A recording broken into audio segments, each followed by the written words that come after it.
आचार्य वामन के बाद जो अगले आचार्य हैं, जिसमें कई नाम मुख्य हैं, जिसमें आनंदवर्धन हैं, राजशेखर हैं,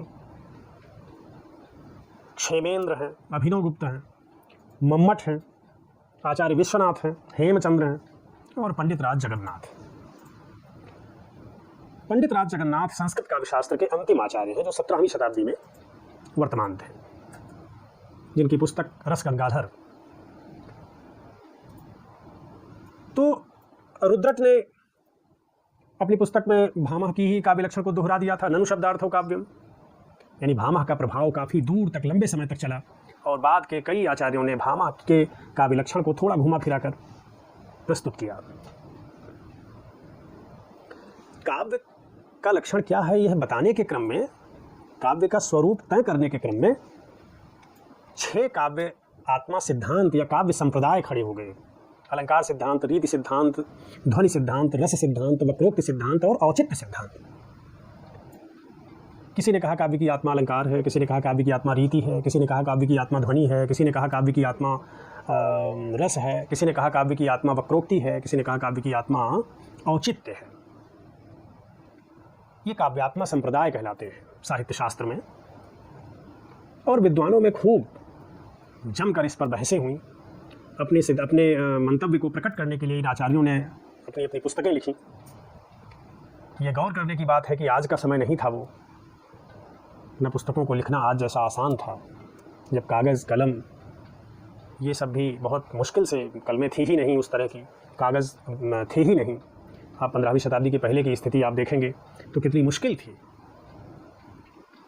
लेकिन इन साहित्य आचार्यों ने, साहित्य शास्त्रियों ने सारस्वत साधना जारी रखी, जिसके परिणाम स्वरूप हमें उनकी मेधा का परिचय मिलता है। एक बात और ध्यान देने की है कि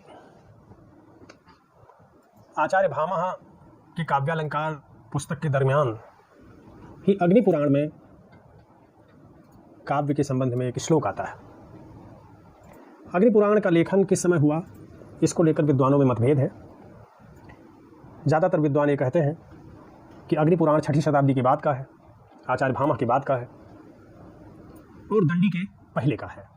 यानी दंडी का समय 7वीं शताब्दी है, भामह का समय 6ठी शताब्दी है।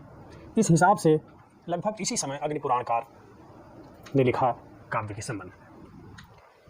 वो कहते हैं कि संक्षेपाद वाक्यम इष्टार्थ व्यवच्छिन्ना पदावली काव्यम स्फुरद अलंकार, काव्यम स्फुरद अलंकारम गुणवत दोष विवर्जितम, गुणवत दोष वर्जितम।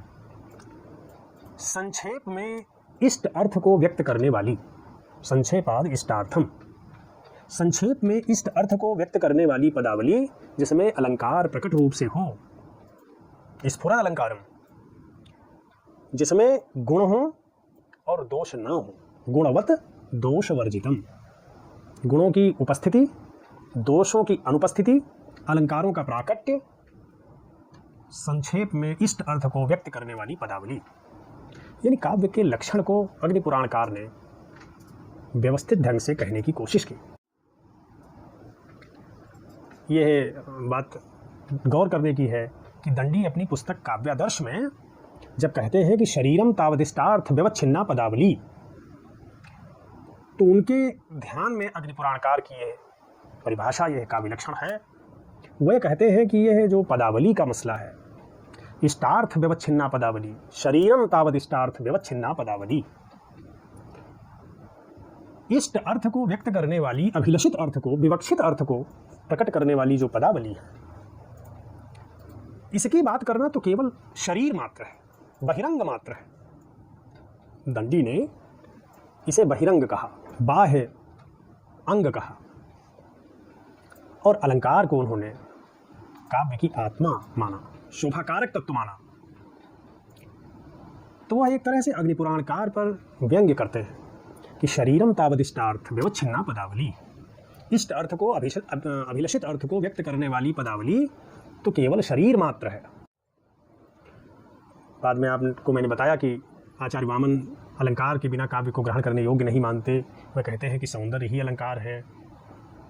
और इसी क्रम में आप आगे देखेंगे तो आप पाएंगे कि आचार्य आनंदवर्धन जो ध्वनि मार्गी हैं और जिन्होंने ध्वनि को काव्य की आत्मा कहा, काव्य से आत्मा ध्वनि ही, और जिन्होंने वस्तु ध्वनि, अलंकार ध्वनि और रस ध्वनि, इसको 3 भागों में विभक्त करते हुए वाच्य अर्थ और प्रतीयमान अर्थ की बात की, वो कहते हैं कि ध्वनि ही काव्य की आत्मा है।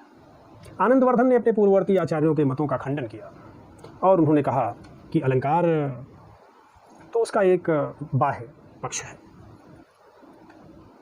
ध्वनि मूल है। जैसे महाकवियों की वाणी में जो प्रतीयमान अर्थ है, उन्होंने सांसारिक उससे उदाहरण देते हुए कहा कि जैसे सांसारिक ललनाएं, रमणियाँ तरह तरह के आभूषण धारण करती हैं, उन आभूषणों से उनके सौंदर्य में वृद्धि हो जाती है, लेकिन जो लावण्य है, प्रतीयमानम पुनरन्यदेव वस्तुस्तु वाणीषु महाकवीनाम यत्तत् प्रसिद्धावयवातिरिक्तम विभाति लावण्यमिवांगनासु, कह करके वो कहते हैं विभाति लावण्यमिवांगनासु, जो अंगनासु यानी जो स्त्रियों में, रमणियों में जो एक सौंदर्य प्रतिभाषित होता है, जो लावण्य है, वह लावण्य ही सौंदर्य का मूल विधायक तत्व है। ठीक वैसे काव्य का मूल विधायक तत्व प्रतीयमान अर्थ है। ये जो बाहर की खलरी है, जो मांस है, ये उसका मूल नहीं है। इसीलिए उन्होंने काव्य की आत्मा रसध्वनि माना, वस्तु ध्वनि, अलंकार ध्वनि, और इसी आधार पर उन्होंने काव्य के 3 भेद किए। उन्होंने व्यंग्य काव्य को उत्कृष्ट काव्य माना, मध्यम काव्य गुणीभूत व्यंग्य है जहाँ व्यंग्य गौड़ हो जाता है, और तीसरा भेद उन्होंने अधम काव्य माना जहाँ रस ध्वनिक नहीं होता है, जहाँ अलंकार ध्वनिक नहीं होता है, जहाँ केवल कंटेंट ही कंटेंट है। तो आनंदवर्धन की पुस्तक ध्वन्यालोक है, नाम से ही स्पष्ट है कि वो ध्वनि की प्रतिष्ठा कर रहे हैं इस पुस्तक में।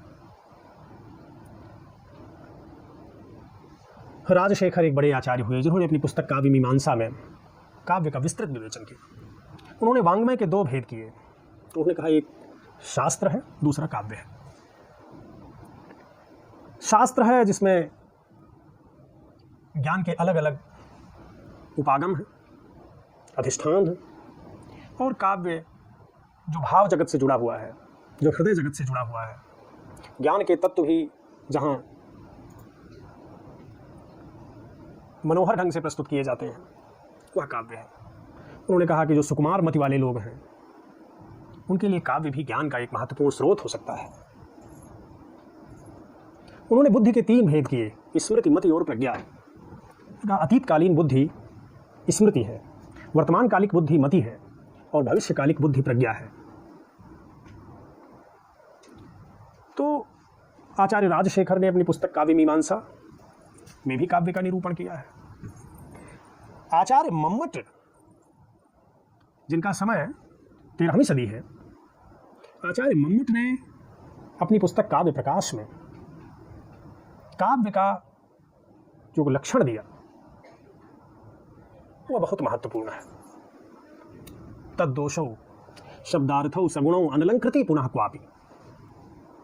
आचार्य मम्मट की प्रशंसा में उन्हें वाग देवतावतार तक कहा गया है।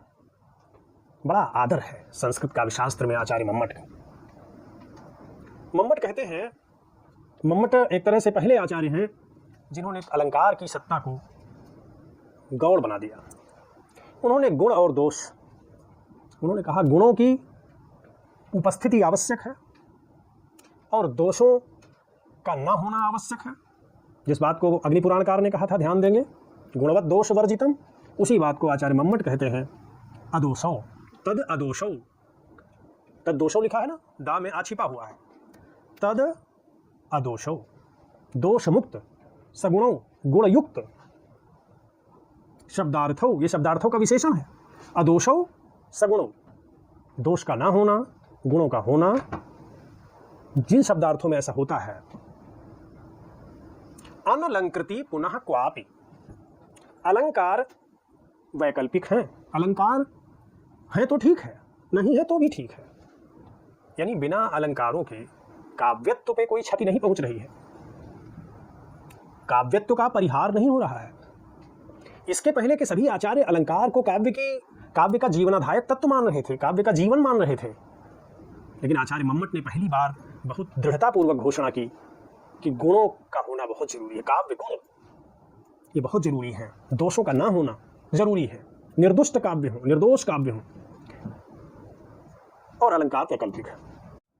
बाद में आचार्य विश्वनाथ ने अपनी पुस्तक साहित्य दर्पण में आचार्य मम्मट के इस मत का समालोचन करते हुए, समीक्षा करते हुए कहा कि मम्मट ने जो बात कही है वो ठीक नहीं है। कोई भी कविता, कोई भी काव्य दोष मुक्त हो ही नहीं सकता। कोई न कोई दोष तो आ ही जाएगा, और दोष मुक्तता काव्यत्व का अनिवार्य लक्षण नहीं हो सकता। दोष के होते हुए भी कोई रचना उत्कृष्ट हो सकती है।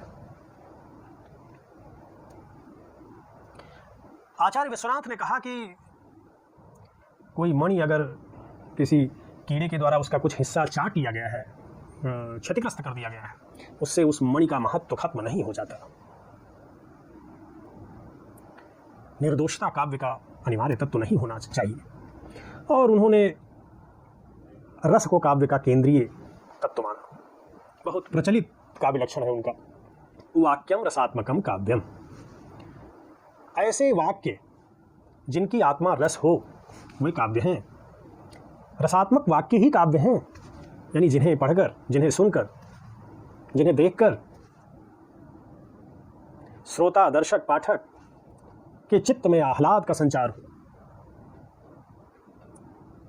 वह एक विशेष भावभूमि में पहुंच जाए, प्रमुदित हो जाए, उसकी जो हृदय के तार हैं वो झंकृत हो जाए,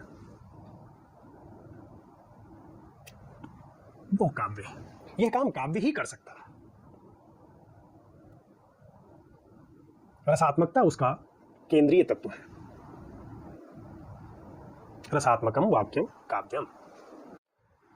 आचार्य विश्वनाथ की यह मान्यता बहुत चर्चित रही। साहित्य दर्पण गंभीर साहित्य शास्त्र की पुस्तक है, और आचार्य विश्वनाथ के बाद अंतिम साहित्य शास्त्री हैं पंडित राज जगन्नाथ। यद्यपि आप देखेंगे हेमचंद्र का काव्यानुशासन भी है, हेमचंद्र भी बात करते हैं, लेकिन उन्होंने मम्मट की मान्यता को ही थोड़े से अंतर के साथ प्रस्तुत कर दिया है। इसलिए उनके काव्य लक्षण का कोई ऐतिहासिक महत्व नहीं। पंडित राज जगन्नाथ ने अपनी पुस्तक रस गंगाधर में एक पंक्ति में काव्य का लक्षण दिया, रमणीयार्थ प्रतिपादकः शब्दः काव्यम।